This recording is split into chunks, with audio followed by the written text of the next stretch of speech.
ups than usual. Did this one just feel funky from the start? Yeah, and I think the reason it did, Kareth, is because our defense was not engaged from the beginning of the game, and that was the most disappointing thing. I thought we had really established something defensively over the last 5 or 6 games, and we didn't have the same level of physicality and fight in us in that first quarter. Especially, we gave up 37, and that was the difference in the game. I thought our guys did a really good job of trying to fight back throughout the game, and several times we got it down to 6-7 points, but couldn't get over the hump. But it's a difficult thing to do on the road against a good team when you put yourself in a hole like that. Steve, how much of that had to do, if anything, with just Denver kind of being a funky team? I mean, Nikola Jokic runs the offense.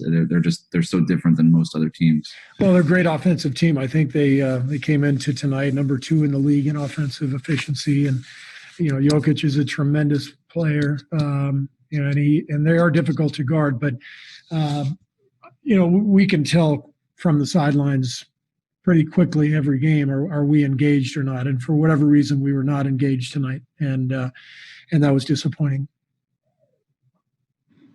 How do you fix that, Steve? Ask them to engage.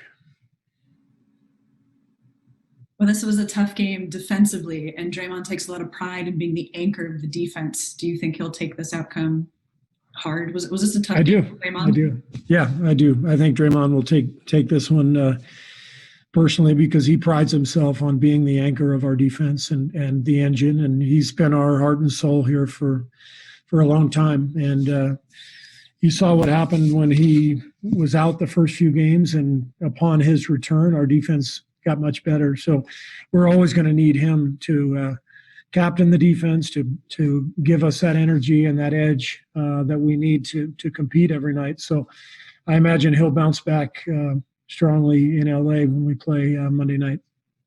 Steve, was there a concerted effort to kind of get Steph going offensively tonight? I mean, he dropped 12 of his 35 right in the first frame. Not really. I mean, I think Steph is he's too established with who he is to really worry about anything. We drew up a couple plays early in the game just because we saw something that we liked, but Steph he's just who he is. So if he has a tough shooting night, you can almost bank on him having a good shooting night the next game. Do you think he's taken some of the talk about the box and one and just how teams have really guarded him as of late? Like, do you think he's taken any of that personally at all? No. He's been doing this a long time. Like I said, he's seen everything. He's won championships. He's had season-ending injuries. He's seen every coverage there is. So he's Steph Curry. He's going to be fine no matter what comes his way. Steve, you talked about not being engaged on defense. Is that something you think translate or moves towards offense? A lot of missed layups and open shots.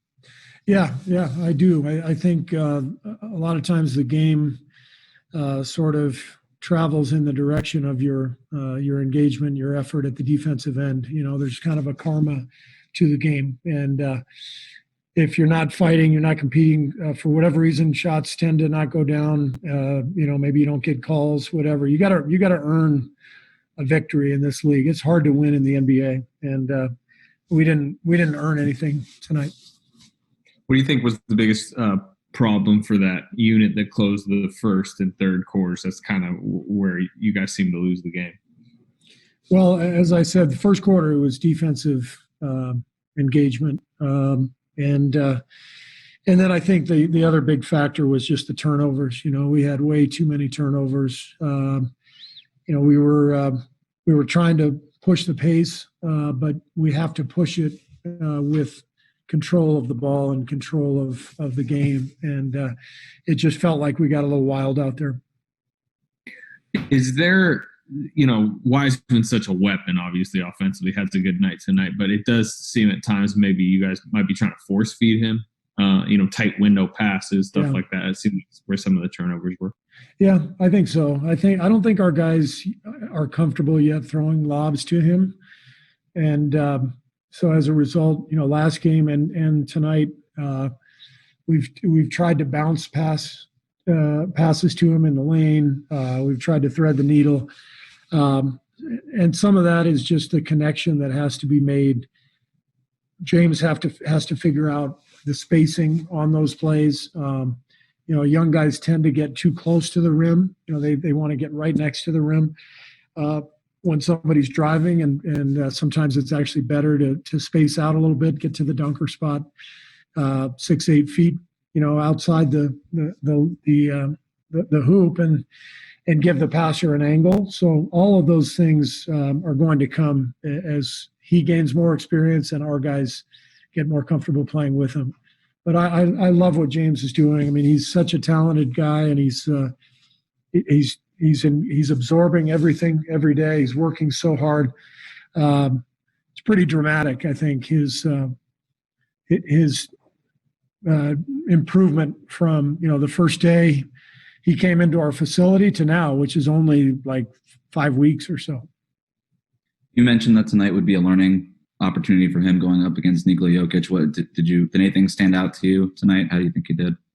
Well, it's a great lesson for him. Jokic is obviously an all-star and MVP candidate. I thought James did a pretty good job staying down and not biting on fakes and using his athleticism. But at this point, Nikola is so far advanced in just the details of the game that there wasn't any way James was going to slow him down. But I thought he did some good things out there. Steve, just to follow up on Steph real quickly, this is the first time all year that he's had 30 or more and you guys have lost. How do you guard against him not getting too frustrated when he's not getting the help around him offensively that he's used to?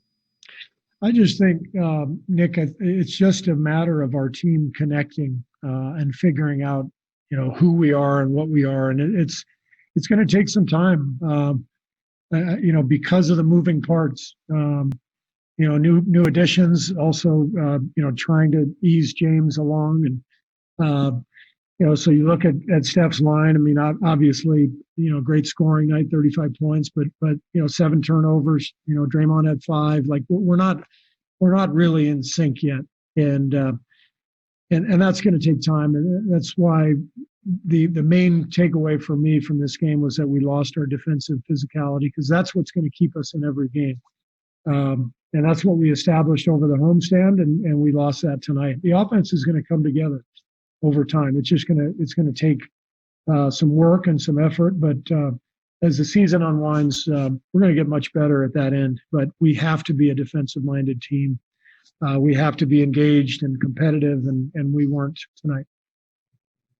We saw a lot of Steph with Brad on the court. We haven't seen that a lot before. What were you looking for, and what did you like from that pairing?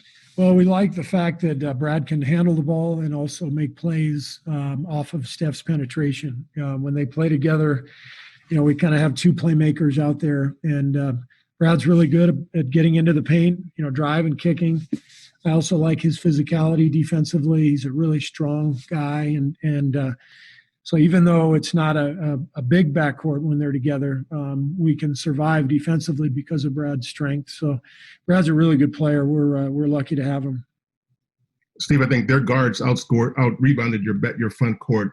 When that happens, how hard is it to sustain anything offensively to get going? Yeah, I mean, we struggled on the glass tonight and gave up 10 offensive boards, and again, everything is the tone is set in the first quarter with your defense. That affects every aspect of the game, and I think that's where we lost the game tonight.